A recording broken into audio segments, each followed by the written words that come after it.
Өкмөттүн Баткен облусундагы ыйгарым укуктуу өкүлү Абдикарим Малимбаев район шаар башчыларынын, облустун күч түзүмдөрүнүн жетекчилеринин катышуусунда аймакта коопсуздукту жана укук тартипти камсыз кылуу боюнча кеңешме өттү.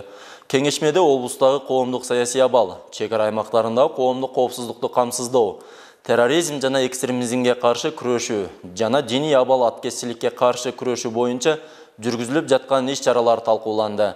Жыйында негизги маселе болуп, Кыргыз-Тажик чек арасында болуп өткөн акыркы окуялардан соң чек аралаш аймактарда аткезчиликке бөгөт коюу максатында ыктыярдуу жаштардан түзүлгөн топтор менен биргеликте иш алып баруу үчүн мобилдүү топторду түзүү маселелери каралды. Соңунда ички иштер кызматкерлери, база, салык жана УКМКнын кызматкерлеринен турган 4 мобилдүү топ түзүлүп, Лейлек районунун Кулунду, Арка, Баткен районунун Самаркандек, Карабак айыл аймактарындагы аткезчилик тобокелчилиги бар аймактарга жөнөп кетишти. Губернатордун буйругу менен аткезчиликке каршы 4 группа түзүлдү бүгүнкү күндө.